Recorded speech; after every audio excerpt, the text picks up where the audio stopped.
Cue the lights and the camera into action. We are on stage. We are on stage. Shakalaka boom, shakalaka boom. But James Coleman said, "Children of Primus, I have returned." Now, you still function. You missed the obvious reference.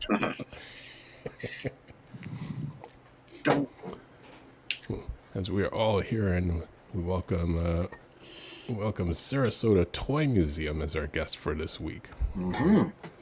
Yeah, thanks for having me. Hello, welcome. Absolutely. Welcome aboard, mate. So, along with the rest of the members, we have Mr. Magnus, Deceptikitty, Fear of Courage, SETTOM Box Arts, and Toy War Vintage Reviews from YouTube, and myself, Spin. You know, we get together every weekend. We just talk Transformers or anything related to Transformers and just have fun, you know, for the next hour. So, Toy War mentioned, you know, having you as a guest, and I think it's a really cool concept. So tell us a bit about yourself.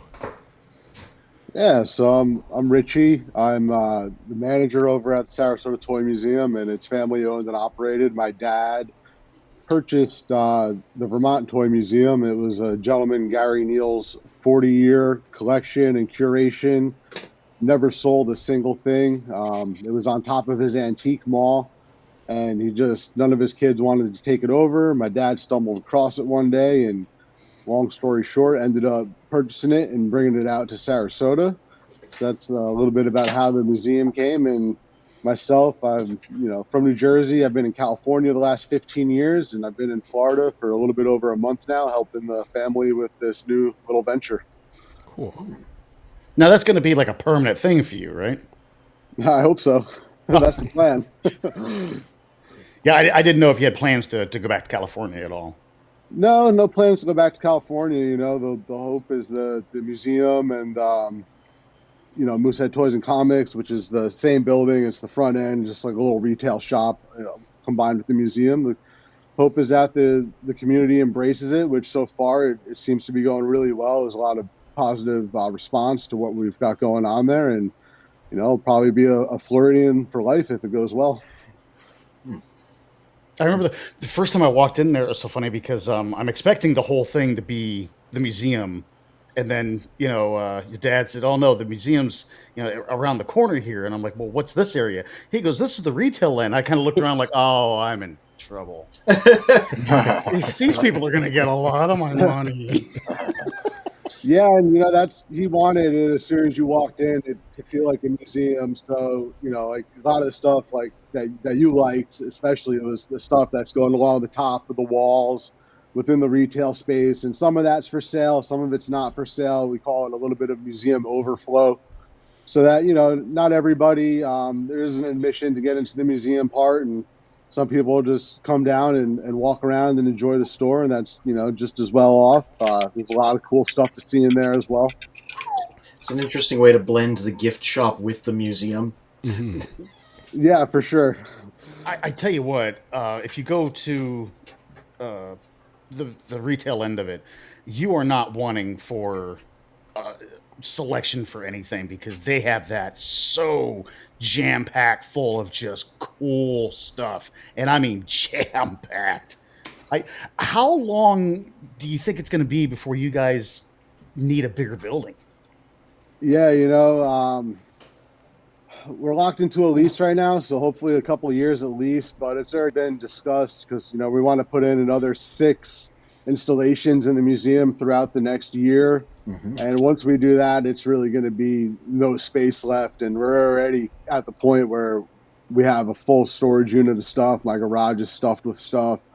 So we're going to try to work through some of that inventory. And, if things go well, we definitely want to move to a building that we can, own ourselves instead of having to pay rent every month. That's really, major expense for the business right now, and it leads to nothing at the end. You don't own the building or anything. So we're hoping that it goes well, and down the road a couple of years from now move to a bigger location and make it bigger and better and continue going on from there. So what's your favorite thing in the museum? My favorite thing in the museum is actually, so I'll give you one from the museum, and then I'll give you my favorite thing, which is actually part of the retail shops. My favorite thing within the museum is the Superman puppet that is out of the actual retail shop. It's a front centerpiece as soon as you enter the museum portion. It's in the original display case that it was in from the store. I know that's one of my dad's favorite ones too, and it's just the original puppet Superman. And we also have Wonder Woman, I believe, as well next to him. And then my overall favorite piece that we have is a gremlin that is hanging in the retail shop, and it's the only one that we know of in existence. They were taken out of the store after the movie promotion was done. Yep, that's the Superman right there. Cool. And all the gremlins were taken out of the store and smashed and put into a dumpster. And our dad's friend saw them doing it, went dumpster diving, pulled out a ton of the pieces and put it back together for us. It's made out of fiberglass. It's really, really realistic, really cool looking. Oh, That's by far my favorite piece within the whole place. yeah. My wife is a huge Gremlins fan, so I think she'd really appreciate that piece in particular. Yeah, you can tell her on Tuesday I'll throw up a quick video on Instagram of them. You can check them out. Oh, nice. Okay. Nice. But yeah, there's a lot of really unique pieces, and we're constantly trying to improve the museum with cooler stuff and more variety. Originally, when we purchased it, there wasn't much geared towards like a female audience. So my dad's been out there hunting down like Monster High dolls and Barbies and just some dolls to try to make it a little bit more for everybody. Yeah, I mean, there's cap guns, ray guns, G.I. Joe, Star Trek, Transformers, of course. We got a 20 by 30 model railroad. So there's a little bit of everything within the facility for everybody. I guess I would ask in terms of the model railroad, because I know that was a huge thing when we were kids, and anyone that was older, like they had impressive displays and just the dioramas and everything. How popular is that still in this day? It's a massive attraction for the museum. You know, it was the final thing to come out from the Vermont Toy Museum. It was, it's very big. It's 20 by 30. They had to disassemble it into hundreds of pieces to get it out here. And then there was always the question of how are we going to get it put back together? And we decided to bring it out, and we're glad that we did, because a lot of people are coming down. And it's the older generation coming with their grandkids and showing it to them. And I think that it's going to, it's kind of getting a new wave of people and generation interested in that. Nice. And yeah, I mean, it was built 40 years ago by a gentleman named David Frary. Took him 2 years to build it. Has over 10,000 handmade trees on it, 5 different railroads. Used to be coin operated. The Sarasota Railroad Society that put it back together for us took out the coin-op mechanisms. Now it's all ran on controllers. They're restoring it for us right now. It's pretty good, but they're gonna get the ski lifts operating again. They're gonna hook up some iPads to it so you can play with the trains when you come in. Nice. I think they plan to tie all the tracks together so the trains can weave in and out through the different tracks. Right now it's 5 tracks, but whatever track that train is on, it just goes in a loop for only that track. That is so cool. And I have your Instagram account, and I know there was there was a Canadian artist that I noticed that you had mentioned on your Instagram. Was it Chris Dyer? I believe so. Yeah, so he's we just kind of linked up with him via social media. He saw something about the museum. I saw him commenting on some of our stuff. I saw his art. I really liked his art. He ended up sending us a couple pieces on consignment. I'm actually going to be going down to St. Petersburg next Saturday night. He's doing a live art event, so I'm going to get to go meet him for the first time. Nice. He agreed to come on December 14th for our Toys for Tot event. He's going to do live painting at our Toys for Tots event, so I'm really excited for that. And our plan is, down the road, if things are going well at the museum, we want to get him to come out and paint a section of our outside of our building that hasn't been painted yet. Oh, yeah. Nice. Well, I just thought of that with the big mural that you guys have on the side of the building, and you rent the place. They let you just paint it up like that, huh? Yeah, the landlord is kind of like, do whatever you guys need to do. I don't know him too well. My dad's been dealing with him, but I've heard, he's a pretty nice guy, and I think that he was excited for the museum and what it could do for the community. And, ultimately that area has been on the up and ups from what I understand from how it's been in the past. So, having an attraction like this, I think helps create the kind of community that they want to have going around there. So when you're deciding how you're going to display these things, like obviously you group them by like franchise, I would assume, or subject matter. But like, how do you decide how you display things and like what goes into a museum display? Yeah, so you got to have some of the key pieces that everybody's going to look for, like Pee Wee Herman, GI Joe. You got to kind of touch all those things. And you got to decide what cases are going to be genre specific. So like Transformers have their own case in our museum. Monster High has their own case. Star Trek, Star Wars, all of the really big things have their own case because they have a lot of unique history and pieces that are worth displaying, Mm-hmm. Whereas some of the newer stuff like Power Rangers and just things like that, we'll have like some of the original line, but they won't have their own case. So we have decades cases. You come into the museum, the front is kind of like a little introductory case with a little bit from all different eras, all different genres. Mm-hmm. Then we have really, really old tin toys and stuff like that. And then you turn around, and once you start walking around, it goes by decades. So we do a 50s, 60s, 70s, 80s, and 90s case, and that just has random stuff from each era in it. And within that, we also have over 600 vintage lunch boxes displayed in that section. Oh. That is a hell of a display, and oh my god, it looks so cool. Yeah, we're working on getting another really large collection of lunch boxes, so we're hoping so we can fill that out a little better and have some available in the shop because a lot of people have wanted to buy them, and we don't have a very good selection of lunch boxes within the shop right now. There's only like maybe 20. Spin, if you want, over on the Toy Warp channel and the shorts, I've got a lot of shorts from the museum, including that lunchbox display. Nice. If you wanted to bring it up. Yeah, I'm gonna. Yeah, now I'm curious. Bring that up. Mm-hmm.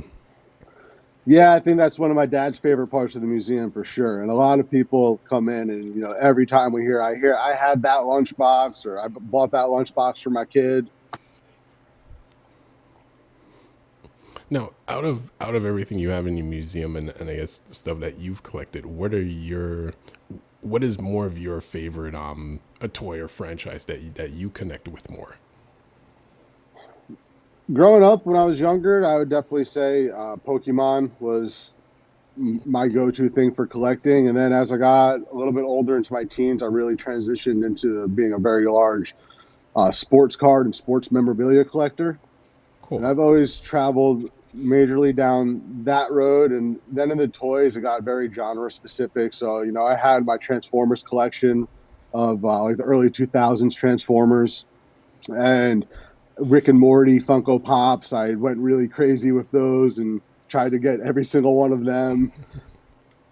Chucky from Rugrats is one of my favorite characters of all time, so I have like the original Chucky doll. So with the toys, I never really went too deep into I'm going to get into Marvel Legends and get every Marvel Legends character, or I'm going to get into the Transformers. I'm going to get everyone from this line. It's always been kind of what character I liked from that show. I would go after that, and for whatever reason, Funko Pops and Rick and Morty was the one thing I really chased for a while. How much of that stuff do you got left? I have all of them. I haven't sold any of them. Oh, wow. Yeah, people keep coming into the shop and they're like, you guys don't have any Rick and Morty Funkos. My dad's like, you're going to bring them over? I'm like, I don't know. These are some impressively modern answers. I was expecting like Star Wars, Transformers, GI Joe, but you're like, no, Pokemon, and I'm like, oh, so 90s, well, late 90s. Yeah, I mean, I was a 1988 baby, so Pokemon same. was like my real introduction into collecting anything. Having my binder everywhere I went and bringing them to school, sticking them in my bike tires. Hence why there's a huge Pokemon thing in the retail end. Yes. Yeah. Yes. Yeah. You know, I grew up on it, the original, and then my brother's about 13 years younger than me, so he grew up on it as well. And dad does not even know where to begin. He doesn't even know what a Pokemon is. Yeah, so those are the ray guns. That's another super cool part of the museum that I don't think that you really get to see anywhere else, as well as our cap guns. Our cap guns go back to the 1800s. Oh, interesting. Oh yeah, man. They have a little bit of everything in there. That's a cool bit of history. Yeah. Now, speaking of your dad, okay, so your poison was Pokemon and then the Rick and Morty stuff. What's your dad's poison? Comics. You know, he worked in a comic book shop growing up, and that was his plan always, was to open a comic shop. My other younger brother, Jacob, has autism, and he's going to age out of the school programs next year. So dad's plan was always to open a comic book shop for Jacob to work in, and it just kind of evolved into this toy museum / toy / comic shop, just by pure luck, really. Like I said, when he stumbled across that toy museum in Vermont that one day, saw it was for sale, and you know, the idea of a comic shop turned into an idea of a toy museum. Yeah, that's a heck of an evolution. Yeah. Yeah, and the robot display, you know, he's really big on that. I think that's another one of his favorite things within the museum. The old time robot toys, I see him gravitate towards that a lot. Yeah. I was going to ask, I mean, presumably a lot of this came with the museum when you purchased it, but I'm like, how do you go about sourcing all the stuff that goes into these displays? Yeah, so I mean, we built all the displays ourselves for the most part. A couple of them came from the old museum, and then I'd say about 75% of the stuff in there is from the original museum, and 25% is from our own personal collections or stuff that we've picked up along the way since we knew we were going to do this. And like, there's never a shortage of people trying to sell us stuff now. I mean, it's all day, every day, you know. And it's all different types of stuff. It's crazy. Like some of the stuff that people bring in to try to sell us, I'm like, where did you even find this? You know? So that's, we've had some awesome donations as well. I mean, as soon as you enter the museum, we have a piece that my dad says he's never seen an original paint like this. A gentleman from Lakewood Ranch donated his father's entire toy collection to us, and his dad was the sales rep that would go out and sell these toys to companies back in the day. So he had all of his still in the box that he would use while he was a sales rep. Wow. Awesome. So, yeah, you know, we've had a couple of people, not a couple, we've had a lot of people come down and give donations. We've had a couple of people donate stuff that's made it into the museum. We had another family come down. They just gave me a ton of original Thomas and Friends stuff. So that's going to be going next on our display. Oh, yeah, I see that Transformers lunchbox. You better be careful bringing that around my dad. He might try to buy it from you. It was great when I got the Rock'em Sock'em robots from you guys, and I traded them actually some G.I. Joe stuff, and then the next time I was going through the museum, I saw my G.I. Joe stuff in the museum. Oh, nice. That was a huge kick for me, actually. The G.I. Joe stuff ended up in the museum. That is cool. Yeah, that's been a big part of what we've been doing too, to get the museum to where we want to be. You know, we're meeting people that have stuff that we don't have and want something from the store, and we end up doing a trade, and their stuff ends up in the museum. So it's just, yeah, it's been constantly evolving, and I think that as we continue going, it's just going to keep getting better and better. It's like I said, there has not been any shortage of people bringing stuff down to sell or donate to us. You know, I'm looking at the train set video that Toy Warp recorded, and I'm like, that's impressive. Yeah. Yeah, I mean, I can't believe that one guy built this by himself over 2 years. It's just mind-blowing. Yeah.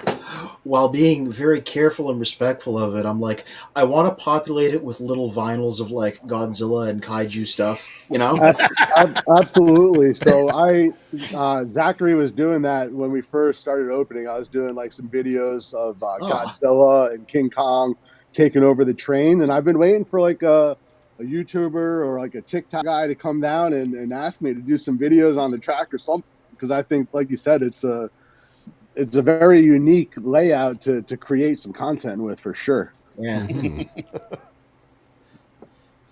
How do you find what items to put in your retail store? Like, are these the doubles That's you why have? Or? no one's hearing me. Haha. Yeah, we got you. We got you. Yeah, so the retail shop was a lot of museum overflow. Gary had doubles, triples, quadruples of a lot of stuff. And then he had a lot of stuff that was just newer that we didn't find. Not that it wasn't interesting, it just wasn't museum worthy. Like he had every Simpsons Kid Robot. He had like hundreds of South Park, Family Guy vinyls. Just so much stuff. And like this stuff will be great for the shop, and people will get to come in and enjoy looking at it till it sells, and then we'll replenish it. We have a guy in Sarasota that buys storage lockers, so anytime he buys a storage locker that has toys or comics or anything he thinks we'd be interested in, he gives us first dibs. And like I said, people just come down to the shop, and we're on Facebook Marketplace all the time. We go down to thrift stores, and we just connected with another comic book shop over here in Bradenton called Bat City. Very nice guys, and they're like a real comic shop. It's all comics in there. Super awesome shop. I definitely recommend anybody checking it out if they're in the Bradenton area and they like comics. But he was looking to get out of the toys, and he had just tons of toys, and it was all good stuff. So we went down last week, and we bought him out of all the toys he had in his shop, bringing them over to our shop now. Wow. We'll find people with like massive Funko Pop collections. I usually like to buy the Funkos like 400 or 500 at a time. So it just kind of depends on what's moving through the shop. We picked up like 4 collections of vintage Star Wars Kenner figures, so we're well stocked on those for the near future. Dad's buying huge comic book collections all the time. Like next weekend, we're doing a $1 comic book day because he just has so much inventory. So we pulled over 10,000 comics that we're going to put out in the parking lot for $1 each. One of the storage lockers we bought had like 10,000 loose Marvel Legend filled figures, so we've been sorting through those. And Wow. yeah, the guy, he had to be building figures or something because he had like 100 of the same character with like all different heads on it and stuff, and he had like 500 Tom Holland Spider-Man heads. It was pretty crazy. And I think this is like the only time where I can say that I wish I lived in Florida. Yeah, right. Wait a minute. The hurricane's over. We can go down now. It's safe. That's what I was going to say, but I evidently have my mic turned off. First off, I live nowhere near you. I'm central. I'm in Indiana. I keep getting people telling me that I need to take this collection and make it a museum. This room here is not even the tip of the iceberg of what all toys and stuff that I have. Yeah. But in my area, museums are free to come in. How do you turn a profit? Yeah, that's a great question. I think that's a big part of why we're doing the retail shop. We're also, we have an eBay store that we try to keep at least 1,000 things listed on at all times. I'm going to start doing live streaming of sports cards and Pokemon card pack ripping and stuff online and whatnot. We're going to start getting on Whatnot and doing sales on Whatnot. And then we charge admission for the museum. It's the reality. If we could do it for free for everybody, we would love to do that, but we got to pay the bills. So we tried to make it reasonable. We do $15 for adults, $10 for seniors 60 and over, $10 for kids that are 6 to 16, free for anybody with special needs, free for any kids that are 5 and under. Then we do like an annual pass for seniors and kids. That's $30, and that gets you admission for a year. An adult annual pass is $40, and then we do a family pass for $60, and that gets 4 people in for a year. And if you want to come with 3 of your buddies one weekend and then come back with your family the next weekend, it's just you and 3 of whoever you want to bring on that day. And there's a couple other museums in the area as well, and I believe that they charge to get in as well. I think it maybe depends on how you set the museum up. Maybe some of those free ones have some kind of funding coming in from the state or something to help with their operating costs and stuff. Otherwise, I'm not sure how you would sustain the business. One of our members in the comments, Charlie C, is asking, I guess, pricing for veterans. What is he asking? How much would it cost for veterans? Oh, so we do a 15% off discount for admission or anything in the store for veterans or any service members. Nice. Cool. And he's also asking, what era of toys do you normally place in your museum? 80s, 90s, 2000, and also says that, make sure I pronounce it correctly. Bradenton was my home. Yeah, awesome. We just moved to Bradenton about, I don't know, 5 or 6 weeks ago. I'm enjoying it here so far. It's a very nice area. And as far as the era of toys, there's no specific era. It starts in the mid to late 1800s and runs all the way through to today. There's not a whole lot of stuff, I would say, after 2000s, really. There's some, but a majority of it, you're probably looking between like the early 1900s and 2000. You know, and it just kind of depends what area you're in. Like, obviously, like the Monster High stuff, we do have some first generation, but a lot of that stuff is not, you know, going back to the 30s and 40s. We have metal banks and the tin toys and the ray guns, the cap guns. That's a lot of our earlier stuff. A lot of the dolls are pretty old as well. And the 90s case is one of our bigger cases because that has a lot of pop culture related kind of stuff. You know, that's kind of when plastic toys really took off and everything started getting mass produced. Well, kind of to tie in with that statement, and I know we kind of speak on it in previous streams, and the idea bounces around in terms of creating new toys or concepts for the newer generation, but then realizing there's the vast competition that exists. A toy company would almost fail, or a cartoon would almost fail compared to things from the past where it's like, you know, there's 4 or 5 toys that every kid wanted to go for, and it's like that was the winning thing. Within the museum and what you've seen in the industry, I'm guessing what would say, I guess, the survival rate of anything newer be compared to like, you know, what people are searching for older items? You mean like how sought after will a toy today be in like 50 years compared to something now? Correct. That we look?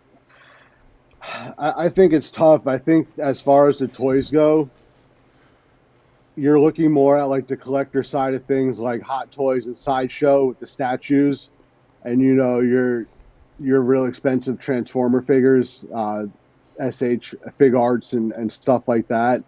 I think the cheaper stuff, which is not even cheap anymore, you know, you're still looking at like $50 to $100 for a lot of this stuff. It's just vastly mass produced, and it's not really made to last. Right. So maybe 50 years from now, it will be sought after because there's not a lot of them around anymore. But I always tell people, you know, when you go in and you look at those decades cases, you start off and you're like, wow, all this stuff is really well made, and you could play rough with it. And then you get to the 90s case, and it's like, if I drop anything in here just standing, it's going to break in a million pieces on the floor.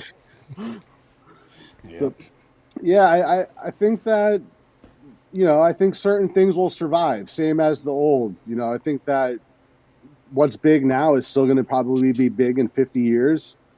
And as far as new stuff coming in, I think that there's going to be, you know, I think that the anime stuff is really starting to take off. And I think that 50 years from now, I think a lot of that anime stuff is going to be highly sought after.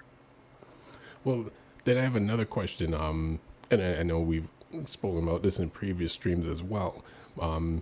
Say when you think of collectibles from, say, our parents' generation of, like, say, Elvis, and things that was popular in their day, say 50 years from now, how do you think a lot of those older toys, or even say Transformers, would be sought after? You know, say a generation or two in the future, you know, would the value drop, or would they also be searching for the stuff from the 80s, 60s, and 70s? I think it's only going to keep going up.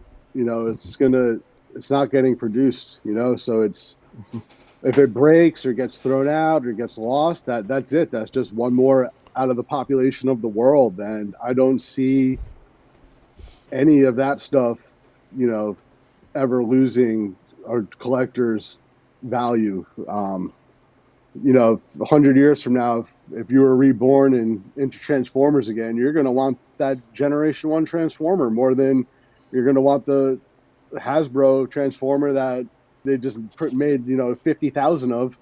Mhm.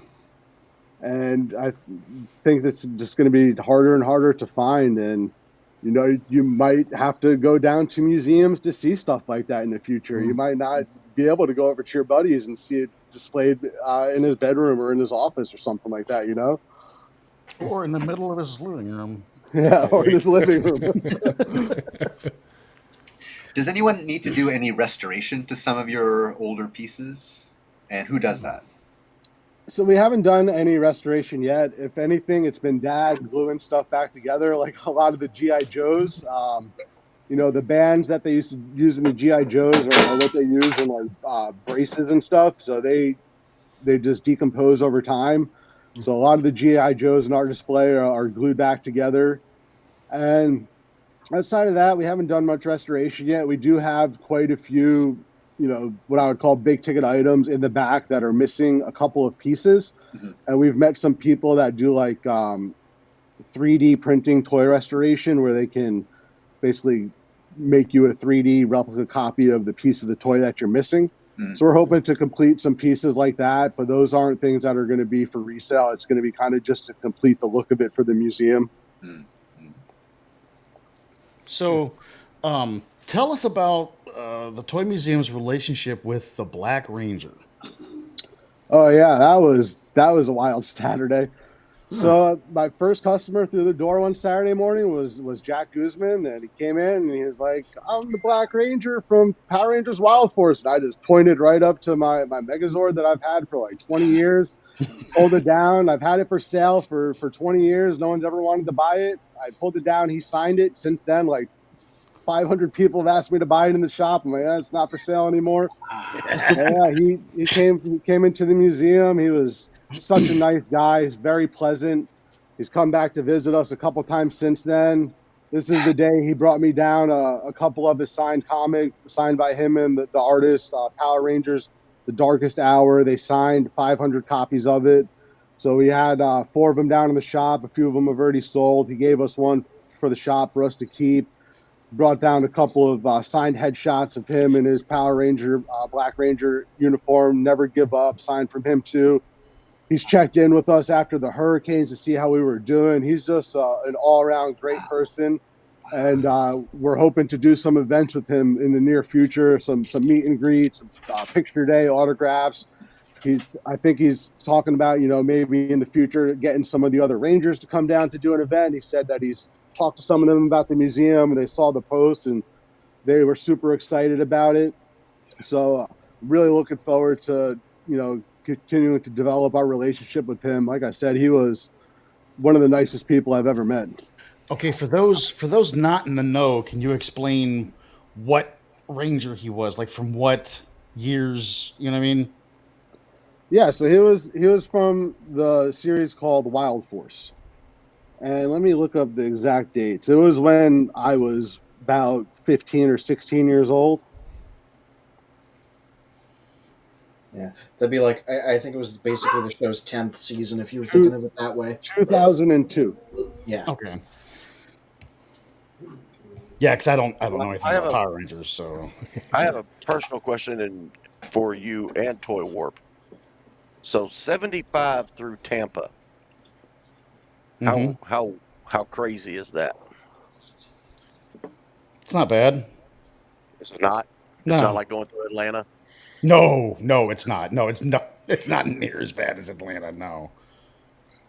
I mean, Alright, you so I will tell you this: the next time I go down to visit my sister, who lives in Lake City, I will make the 3.5 hour drive down, and we'll come down and visit the store. Awesome. Yeah, definitely give me a heads up, man. That sounds And awesome. I'll let Toy Warp know too, but you can meet us there. Yeah, no, I'm there every day. So if you're there, I'm there. Yeah, you pretty much got a cot that you just sleep in the back. You know what? I I don't was think you ever thinking leave about that it place anymore. when the hurricanes came. We had no power at the house for like 5 or 6 days, and there was power at the museum. I was like, maybe I should just go sleep over there. Yeah, well, there you go. absolutely. Why not? Because I tell you what, down here, no power means no air conditioning, and that is not Yeah, pleasant. well, we got lucky. It was pretty cool for that week, but it was still pretty rough. Yeah. Yeah, so how did you enjoy your first hurricane? I didn't, man. I just put up a fence for my dogs. The whole fence is gone. My all the shingles are gone off my roof, so it's all tarped off. Wow. I screened off the back patio so my girlfriend and the kids could sit out there and enjoy it. One of the fence panels to come flying through it. So, you know, it's different. I'm used to forest fires in Northern California, and I don't know which one I dislike more. Neither one of them are very fun. Yikes! Yikes! Were you ever like, come to the toy museum? We still have working air conditioning. Yeah, right. No, I had customers coming down that live in Sarasota, and they were without power for like over a week. I mean, it was rough. Yeah, it wasn't pleasant this time around. That's definitely been one of our rougher ones. No, I'm glad everyone made it out okay. Mm-hmm. So, what other future plans do you have for the toy museum? Yeah, so we want to get involved, more with the community. So we've already had a couple of special needs schools and programs come down and tour the museum for free. Doing my first event at a middle school in Sarasota next Saturday for their fall fest. I'm going to go set up a little booth and bring some toys and kind of promote the museum. I want to start getting some more class trips down there. Into the new year, we want to get a little bit more involved with local artists. We already have some local artists art within our retail space for sale, but we want to start doing art walks with them. December 14th, we're doing the Toys for Tots event. That's going to be like our first really big event. We wanted to do a grand opening this month, but with the hurricanes and everything, we've pushed that out. Our yo-yo vendor is going to come down. We're going to do a free yo-yo class, and if that catches on, we'll keep doing that. And we're going to do the Dollar Comic Book Day. We'll probably do that once every quarter. We want to do thinking about doing like a cosplay Friday thing once a month, where you come down to the museum in your cosplay. You get to go through the museum for free, maybe get a discount off your purchase in the store. We want to do like a Pokemon day, where we start doing a submission of cards of Pokemon to CGC for grading, and then I'll do like a box unveiling at the shop. And if you come down for the box unveiling in person, I'll do like a fire sale for anybody in the store. If there's going to be $100 on the shelf, I'll sell it for $60 on that day if you're in the store, and just kind of get a little bit of the Pokemon community involved with each other, let them have a day to come down and play and open packs and kind of meet each other. And yeah, we're gonna have a beer and a food vendor at the Toys for Tots. So if that does well, I think we'll try to do some stuff with food trucks. We're talking about doing inviting other people to come down that have collections of stuff they want to sell off, and doing like a vendor day in our parking lot, and letting this guy with comic books and that guy with Transformers and that girl with Monster High or whoever come down and try to make it fun. And we're taking some ideas from the people coming into the shop, and I think we'll give everything at least a go for one time, and if it does well, we'll keep doing it, and if it bombs, we'll tuck it far away. Cool. And Charlie C in the comments says, at least when a hurricane is coming on, like under natural disasters. Now, when you mentioned, I believe you mentioned grading, and it reminds me of like when Toy Warp got a few of his characters graded. Do you guys do any grading, or do you deal with anyone who does that for service for you guys? Yeah, so we don't do any grading ourselves. I think if you go down to like a shop and they tell you they're going to grade something, it's really not, it doesn't carry a lot of weight if you ever go to sell it, Like I have some Pokemon slabs and it's graded by some company you never heard of or some shop you never heard of. And that's really just, me or you or some guy, just personal opinion more than anything. It's not going through any kind of AI or a professional grader or anything like that. So we're set up with CGC, and we will be offering submitting for customers probably at the start of the new year. We'll start doing that, but we're already all set up with them to where we can drive to them and drop off and drive to pick up. So we'll probably start off with comic books and trading cards, sports or non-sport. And as we see how all that goes, I know that I've had some people come in. They've asked me if we can do VHS tapes for them, old Game Boy games, CDs. I mean, it's crazy. They're grading everything now. Yep. Yeah, it's crazy. But it's, you know, I just saw one of the original Pokemon games graded like a 7.5, just sold for a couple $1,000s. It's like, well, okay, I guess it is worth grading it. Jeez, I wonder if I should do anything with the cartridges I got kicking around. I know I got a couple of those in a drawer. Yeah, and then as far as the grading, like if someone brings me down a couple of cards and they want to submit them to CGC and I don't think it's worth it, I'll tell them like, hey, if you're doing this for a personal reason, you want it to be in the slab for your own display, then yeah, go ahead and do it. But if you're doing it for a resale value or to try to spike the value of the card, it's not going to happen. And my dad will do the same thing with the comic books. He'll press them for people, which will help their book get a higher grade, and he'll clean them up a little bit. But he'll also tell the people like that, you know, this is not worth sending, or this is worth sending. So a lot of people have been coming down trying to understand a little bit about what they have. Any thoughts on Magic the Gathering? I heard you say something about Pokemon and stuff. Any thoughts on Magic the Gathering events? Yeah, so there's another local comic shop that's really big with that stuff, with Magic the Gathering and Dungeons and Dragons, and they're well known for having their table set up and people come down and play. And we didn't want to try to impede on their business at all, or make them feel like we were trying to squeeze them out. So as of right now, we have a little bit of Magic the Gathering in the shop, but it's kind of stuff that like I've bought, like, oh, there's a box of Magic the Gathering cards at a garage sale for $10. I'd pick them up and put them in the shop, and I had someone come through, and they went through every one of them. They were like, I hope you didn't buy this at a garage sale because this is really bad. You bought someone's bulk. And I was like, yeah, I know. That's probably what happened. But we might, as we grow, carry a little bit of it. But, if the other shop is being friendly to us, I'm not going to try to put them out of business or anything. And we don't even have the space, really, to set up tables for people to come and play unless I just do it kind of like once a month. No, you do not. No, and since you've been in, we've added more fixtures too. I mean, we're making sure to make use of every little square inch. That's an understatement. With the art that you're promoting, though, that's always that's a very good sell for Sarasota. Sarasota is a very artsy community. Yeah, so your art stuff's going to do well here. Yeah, and that's all artists that are either from this area or living in this area. So I'm really excited to get to network with them. Like Chris Dyer, the gentleman we were talking about earlier. I haven't been out since I moved here, so going to his event next Saturday is going to be my first time going out. So I'm really looking forward to that. And it's just another unique way to network and meet people that are going to be interested in what we're doing.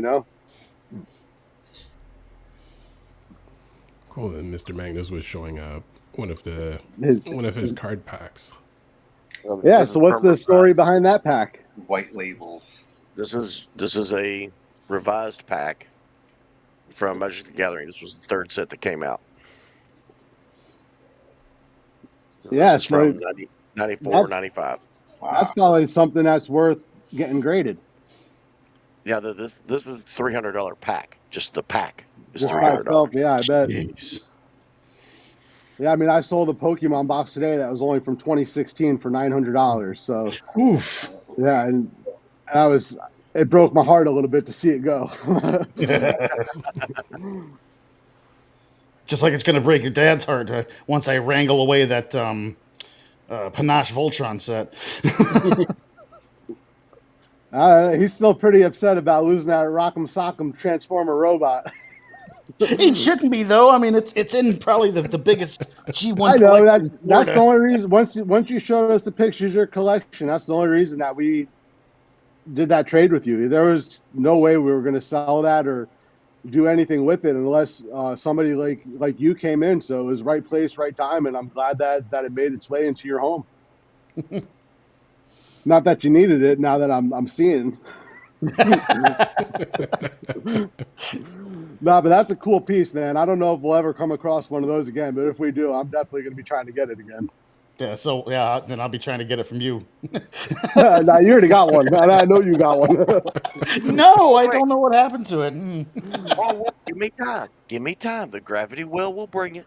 Oh no, It's goddamn Transform- gravity It's well. Transformers related. The gravity well will bring it.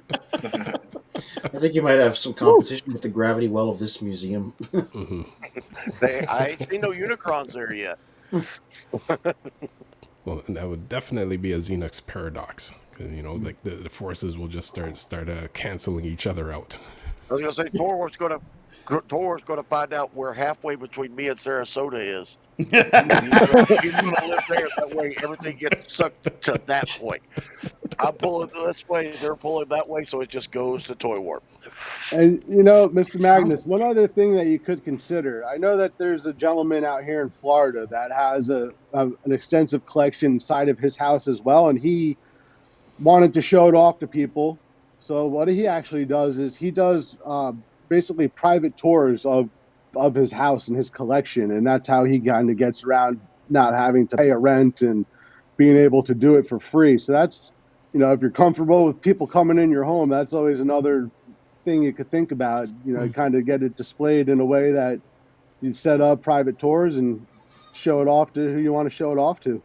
I would love actually to do something what I do like right that. now, but it's mainly just friends and family and friends of family. I just don't have anywhere to display all the collections. I got room to display the Transformers collection, but that's it. The Voltron, the Robotech, the RoboForce, the Hot Wheels, the Matchbox, all that stuff's just stacked back in a closet because I just don't have any room to display the stuff. That's what I did. Do what, Magnus? Build a bigger house. Oh, yeah. That's going to happen under the crippling car addiction I have. Yeah, sure. Yeah. Sell the car. Okay, first off, don't you ever. Those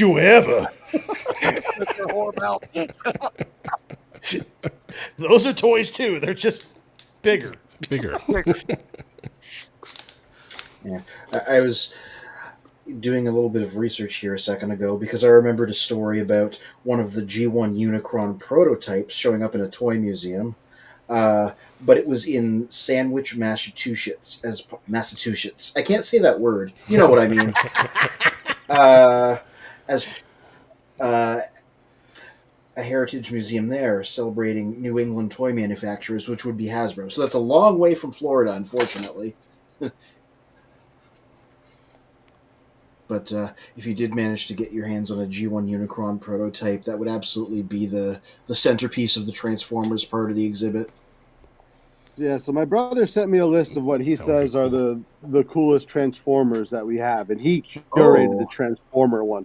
So he says the G1 Optimus Prime from 1982, that was at the top of his list. Uh-huh. Okay. Then the G1 Construction Devastator 1985. Mm-hmm. G1 Series 3 Galvatron. Point to him as he's naming them off. You got to point to him as he's naming them off. G1 Series 3 Galvatron. G1 Bruticus. G1 Silverbot, G1 Shockwave, G1 Perceptor, G1 Topspin, G1 Red Alert, and G1 Fortress Maximus. It says are our best ones. He's mad because you're looking for G1 Topspin and G1 Twin Twist? No, those are the ones that my brother said were the best ones that we had in the display, according to him, or his favorite ones. Like I was telling these guys earlier. I thought he was saying that he was looking for them, and I was like, dude, I got a box of them. I'll send you a couple. I can ask my brother what ones. I know he's on the hunt for certain ones for the case, and I know one of them was one that we had that was incomplete, and he was annoyed. My dad ended up selling it one day. But we're definitely looking at. He's looking for some specific Transformers. I know he says like we're missing a couple to complete some of the runs and some of the sets, and that's like one of his favorite cases. So he's gung ho about getting that one to be like You have multiple one of the sources feature here, cases. so Yeah. Are you looking for some Jetfires? He might be. Let me ask him. They have a Jetfire, but I don't think he's complete. So Always a search for a Jetfire. Jetfire has like 10 billion little I can't turn one accessories. down. So Yeah, I can't turn one down. I've got one sealed in the box. Ooh. It's in this cabinet, or I'd hold it up. I've also got a G1 Megatron in the box, autographed by Frank, Wow. and a G1 Optimus Prime, autographed by Peter. yeah, you guys might want to make some deals back and forth. Yeah, Yeah, these definitely. These are not for sale. Not No, yet. no. Whatever, Not yet. whatever, I'm still drawing a whatever's check. on the I'm table, still you let drawing me know. a paycheck right now. I'm still I drawing don't think we can a paycheck afford right the sealed ones anyway. now. Well, they're Yeah, not complain about sealed. The only one that's sealed is the Jetfire, Okay. and he's not as crazy as you think. I think sealed, he's only like 600-700. not sealed. No, sealed. He's going to be he's going to be about $2,000. He's going to be about $2,000. Yep, 2,000 according to CBR. But no, sealed. Yeah, he's going to be way more than $600-700. Yeah. Actually, I'm gonna throw this question back to Richie. Which toys have you and your dad come across that someone was just asking for, in a sense, like they overvalued it, or that you've seen that just was like a ridiculous, price tag on it? The thing that I think gets overvalued the most, that when people come in to sell us, is Barbies and dolls. Interesting. A lot of people, specifically the holiday Barbies. I've probably had over 50 people come in, or email me that they have every holiday Barbie going back to so-and-so year, and they think that it's worth some fortune, and sad reality is that most of them are not worth what the shelf price was when you bought them. There's a couple that held value, a couple that went up in value, but overall, a lot of them were overproduced. Yeah, And maybe. We have one here. My great aunt was an Avon rep, and she gave my daughter a holiday Barbie Christmas edition. She's dressed like Mrs. Santa Claus. She's got the big red velvet dress and everything. And it's in a great looking display box. It's never been opened like that. And we've always just put it out like a Christmas decoration. Put it up on the hearth. It's got the big door on the front of it that you open up and you can see it. We always just put her out like that. And one day I was like, well, I just wonder what she's worth. And I looked over, she's like $8. Jeez. I was like, well, you'll just stay in that box and continue to be a part of the holidays. And then you get a lot of people too that come in that think that they have the original of something, and it ends up being a reproduction, and they either are very disappointed, or they think that we're trying to come up on them, even though we're telling them that we don't want it. So let me tell you something. I've got this watch. Oh yeah, the mystery watch. Right. We never solved the mystery of that. I have a watch that was found it was encased in the wall. When they tore the wall down, it was between the studs in the box, and it's a Transformers watch. And there is no record of it anywhere. Legitimately, we don't know what it is. It's a mystery. Mm-hmm. Could have been a prototype or something. So I'm on many Transformers pages, and I've put it out. Has anybody ever seen anything like this? And they're like, oh yeah, it's this. I'm like, no, it's not. Look, the difference. Oh yeah, it's not that. Have you taken it to Reddit? Yes. Yeah, if Reddit doesn't know, then I don't know. But people have said that it may have been a gift from producers to like artists, or so. It may be a one-of. That's why there's no record of it. We see a lot of that stuff. We've had people that have worked for so-and-so show, or for Disney, or for this company or that company, and they'll bring in stuff that they received as gifts or as payments while working there, And it's like that kind of one-off stuff that you'll never see anywhere else. We can't find it on eBay. We can't find it on Google Lens. Reddit didn't know what it was. And there's a lot of that stuff out there, and you don't come across it because there's, few of them in existence, and most people that get them probably hold on to them or give them to their kids, and they get lost, thrown out, damaged. So yeah, that would be my guess, is that was probably something that was handed down from somebody within the company as a gift or something to somebody. Like I've told you and your dad both, man, that is a dream job. Collect and talk toys all day long, man. That's like my dream job. I was going to say, like, you do so many things. It must require just so much energy and enthusiasm, and that has to... where does all that come from? I've always been a very social person. I love interacting, so it's pretty natural for me. Yeah. And I think everyone that comes into the shop is always excited about something different or wanting to talk about something different. So it's not like you're constantly talking about the same topic all day long. So that kind of keeps it fresh. That's cool. And I was going to say, I mean, in terms of those hard to find items that you've come across, do those just end up being like a part of the museum, or do you have is it hard to price something like that when it really is probably one of a kind? Yes. So we have what we call the I don't want to sell prices. So that's like the Gremlin. When people ask me to buy the Gremlin, I used to say it was $1,000, and then I started having a couple people thinking about buying it. Then I made it $3,000. Had a couple people thinking about buying it. I made it $5,000. I had a couple. That's why the Voltron I want in the shop is $2,000. Just so I can get my Voltron's $3,000 now. Actually, I marked them up you want to buy it ago because there's some things in the shop, like we have a Code of the Dinosaur from 2007. It's a play school toy. It's just a dinosaur that talks and sings. It's nothing crazy, but the kids come in and the kids love it, and everybody wants to buy it. But it's really hard to find a working one. So I started off at $1,000, and now I'm at like, if someone wants it, they're gonna $3,000 because it's something that we know it's not going to be easy to replace. And people come into like we said, we want the store to feel like a museum. So people come in and they see that Voltron and they're always like, "Oh, I wanted that when I was a kid," or "I had that when I was a kid." And the same with the Code of the Dinosaur and the Gremlin.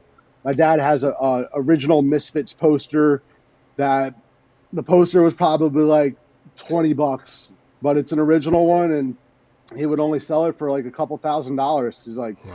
So many people come in and gravitate towards that thing and take pictures of it or just start talking about it. So I'd say there's like 10 to 15 items within the shop that are like that. He's got a Texaco truck that he refuses to get rid of. So very cool. So we're slowly going to round up for the evening. Let's see if anyone else have any questions before we round up. To your previous statement about things that do and don't hold value, it feels like the things that are designed to try and hold value don't, and the things that nobody thinks about do. Is that that's true? Because that certainly seems casually how it goes. Yeah, and I think it depends what's hot right now too. Because. So like you guys are all very into Transformers and you're from a certain generation, but like how we were talking about earlier, how will this stuff be in 50 years from now? Well, it's like, well, in 50 years, you think they're still going to be making Transformer movies? Probably. And when they come out with that new movie, you're going to get that big wave and prices are going to spike. Same thing with Pokemon. They just had their anniversary a couple years back and did all the celebrations, and Pokemon prices went out of the roof for a couple years again, and now they're coming back down to reality. So I think things will just kind of come and go in waves with what's going on in the real world. Mm-hmm. Well, that's kind of interesting too, because I've noticed that like boomer toys, like toys that were really popular with boomers, when I started collecting, back in like the late 90s, the old Tonka stuff was worth a lot of money, and like I mean a lot of the stuff that I saw in the museum, worth a lot of money. But I've noticed the prices of that stuff kind of fall over the years because that generation is either collected at all or have kind of died off. And honestly, I'm kind of interested to see if the same thing's going to happen to our generation stuff. Yeah, I mean, it's tough to say, you know. It's Yeah. gonna that generation will dictate it, and kind of us in a way, you know. If we bring our kids and our grandkids up to love the stuff that we love, it will continue on. Otherwise, they'll be on to whatever's going on at that time. True. Well, again, I have to definitely say thank you for hanging out with us tonight. And where can people find the Toy Museum? Yeah, we're at 3580 17th Street in Sarasota. You can check our website, www.sarasotatoymuseum.com, for more information, or check us out on our socials. Instagram and Facebook is mainly what I'm on, under Sarasota Toy Museum. And yeah, thanks for having me, man. We'll have to do this again one time. Maybe we'll get Toy Warp and me down at live from the museum or something. Oh, That that'd would be be great. awesome. Yeah. Yeah, I was very actually thinking about, we should probably do that, but yeah, you guys seem pretty busy over there, so I wasn't going to bug you. Well, if we do it on a Sunday night, or we can set it up, whenever. If we're not open, we'll have free reign of the whole place to do whatever we want. Right? Yeah. Very cool. Well, again, yeah, thank you for coming by. So, everyone watching later on, check out the Sarasota Toy Museum, go down to it, or check them out online. Like our videos, subscribe to all of the socials. We always have them mentioned in the comments section. And again, thank you for hanging out with us. And as we say at the end of all of our streams, as Mr. Magnus is showing his collection of all 5 Dinobots that he has in now. Wow. Gotta catch them all. Yep. So, we say at the end of all of our streams, till all are one. Till All are one. To all or one.